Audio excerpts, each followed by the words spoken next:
Assalamualaikum warahmatullahi wabarakatuh. Perkenalkan, nama saya Ditya Iskar, NIM 1040001181129. Hari ini saya akan menjawab eh, pertanyaan dari Bapak. Ada 6 nomor. Kata syariah berasal dari kata syara'ah yang artinya menjelaskan. Dilihat dari segi ilmu hukum syariah, berarti norma hukum dasar yang telah ditetapkan oleh Allah yang wajib diikuti oleh umat Islam berdasarkan iman yang berkaitan dengan akhlak, baik yang berkaitan dalam hubungannya dengan Allah maupun dengan sesama manusia.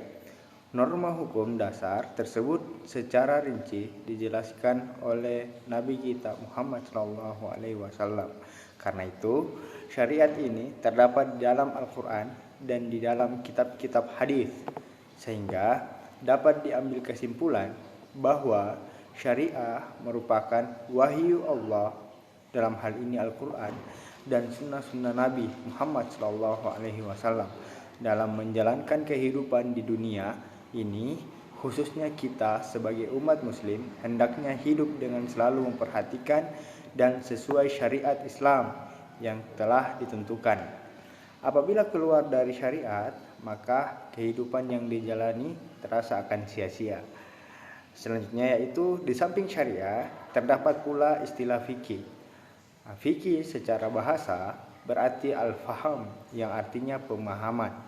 Secara istilah, fikih merupakan pengetahuan yang dihasilkan dari sejumlah hukum syariat yang bersifat cabang dan digunakan untuk mengatur amal perbuatan dan bukan digunakan sebagai landasan dalam masalah akidah.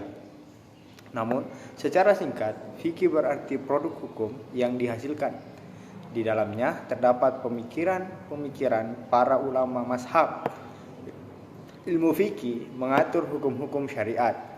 Terdapat beberapa topik pembahasan yang dibahas dalam ilmu fikih, seperti tata cara ibadah yang disebut dengan fikih ibadah, fikih yang mengatur tata cara jual beli dan transaksi akad disebut sebagai fikih muamalah.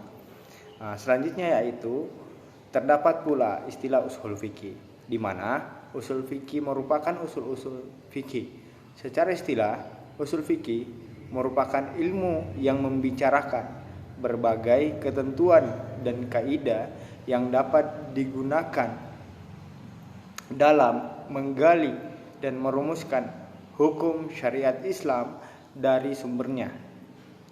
Secara singkat, dapat dikatakan bahwasanya usul fikih ini merupakan suatu cara yang dilakukan oleh para ulama mazhab secara sungguh-sungguh dalam menghasilkan produk hukum yang dinamakan dengan fikih.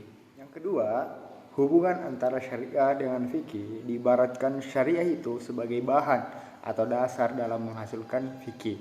Sedangkan usul fikih merupakan suatu alat atau cara untuk menghasilkan produk fikih tersebut. Artinya ketiganya ini saling berkaitan. Secara jurisprudensi Islam, fikih memiliki sejarah yang panjang. Dr. Abdul Wahab Khalaf 1956 Masehi membagi periodisasi perkembangan fikih dalam 3 babak. Periode yang pertama yaitu saat Nabi Muhammad SAW masih hidup. Periode kedua pada masa sahabat saat Nabi sudah tiada, dan periode ketiga pada masa tabi'in, tabi'in dan para imam mujtahid. Tiap-tiap periode memiliki dinamika jurisprudensinya masing-masing. Periode pertama adalah pada masa Nabi Muhammad SAW masih hidup.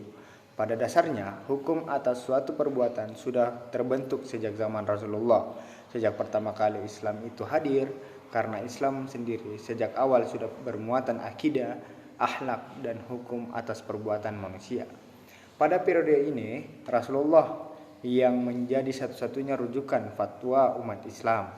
Hukum-hukum fikih saat itu terdiri dari hukum Allah dan Rasulnya dengan acuan Al-Quran dan As-Sunnah. Jadi tidak mungkin terjadi selisih pendapat hukum saat itu, karena memang hanya ada satu pemegang otoritas hukum, yaitu Rasulullah SAW. Periode berikutnya atau yang kedua adalah pada masa sahabat Nabi. Rasulullah sudah tidak ada, Bagaimanapun, problematika sosial akan terus berkembang dan tentu hukum Islam tidak bisa lepas dari hal ini. Pada periode ini, banyak persoalan-persoalan agama yang muncul yang tidak ditemui pada saat Nabi masih hidup. Otomatis, para sahabat melakukan ijtihad atau memutuskan perkara, memberikan fatwa, menetapkan hukum syariat dengan tetap mengacu pada hukum periode pertama. Sehingga produk hukum pada saat itu terdiri dari hukum Allah dan Rasul-Nya, serta fatwa sahabat dan keputusannya yang bersumber dari Al-Quran, As-Sunnah, dan ijtihad sahabat. Pada periode ini juga belum ada kodifikasi fikih secara khusus. Periode ketiga yaitu periode tabi'in dan para imam mujtahid. Abad kedua dan ketiga Hijriah. Pada periode ini bukan hanya periodisasi yang menjadi faktor perkembangan hukum fikih semakin kompleks, tetapi juga karena semakin luasnya kekuasaan Islam dan banyaknya pemeluk Islam dari penjuru dunia dengan pluralitas sosial, kultur, dan geografis. Tentu, masalah yang dihadapi umat muslim, terutama para imam mujtahid, lebih serius. Pada akhirnya, semua itu mendorong para imam mujtahid untuk memperluas medan ijtihad dan menetapkan hukum syara' atas semua peristiwa yang jurisprudensi Islam serta membuka bahasan dan pandangan baru bagi mereka. Ketetapan hukum pada periode sebelumnya tetap menjadi acuan periode ini. Pada periode ketiga ini, hukum-hukum fikih terdiri dari hukum Allah dan Rasul-Nya, fatwa dan putusan para sahabat, fatwa imam mujtahid dan hasil ijtihad mereka yang bersumber dari Al-Quran, hadis, ijtihad para sahabat, dan ijtihad para imam mujtahid.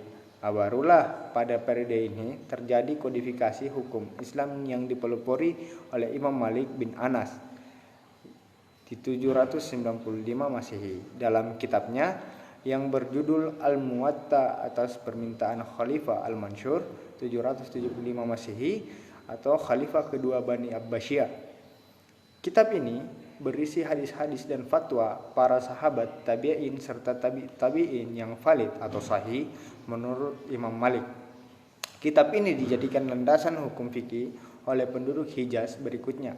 Abu Yusuf 795 Masehi. Dari ilmu fikih yang penting untuk kita pelajari adalah ibadah dan juga muamalah. Di mana ibadah merupakan segala sesuatu yang dilakukan manusia dalam rangka mencari ridha Allah Subhanahu wa taala seperti di rukun Islam. Sedangkan muamalah merupakan semua hukum yang diciptakan oleh Allah untuk mengatur hubungan sosial manusia seperti waris dan lain sebagainya. 5 kaidah umum yang utama, yaitu 5 kaidah ini sering disebut sebagai al-qawaid, al-fiqhiyah, dan al-kubra.